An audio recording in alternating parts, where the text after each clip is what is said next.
Hello students, good morning. चलिए classes शुरू करते हैं। पिछली की क्लासेस में हम लोगों ने 3 चैप्टर कंप्लीट कर दिए हैं। अब हम आते हैं अपने चौथे चैप्टर पे, जिसके रचनाकार हैं जयशंकर प्रसाद जी। तो पाठ को पढ़ने से पहले हम रचनाकार के विषय में पढ़ेंगे।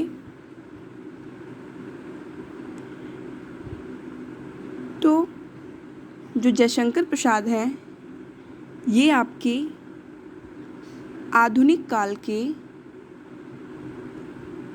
कवि माने जाते हैं।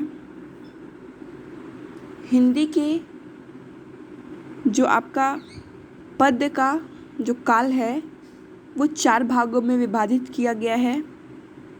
जैसे कि आपका गद्य और पद्य चलता है, तो गद्य आपका आधुनिक काल से शुरू हुआ है, लेकिन जो पद्य है वो प्रारंभ से ही शुरू हुआ था।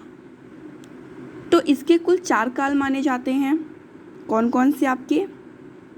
आदिकाल, भक्ति काल, रीति काल और आधुनिक काल। जयशंकर प्रसाद जी जो थे वो आधुनिक काल के कवि थे। आधुनिक काल की भी कई सारे भाग हुए हैं, जिसमें छायावाद काल, छायावाद युग, छायावादोत्तर युग, प्रयोगवाद, प्रगतिशील, इस तरह के युग बांटे गए हैं। तो जयशंकर प्रसाद जी जो थे वो छायावादी कवि थे। आपको बता चुकी हूँ कि छायावाद के 4 स्तंभ माने जाते हैं। उन स्तंभों के नाम हैं जयशंकर प्रसाद, महादेवी वर्मा, सूर्यकांत त्रिपाठी निराला और सुमित्रा नंदन पंत। 9th में आप लोगों ने सुमित्रा नंदन पंत को पढ़ा था।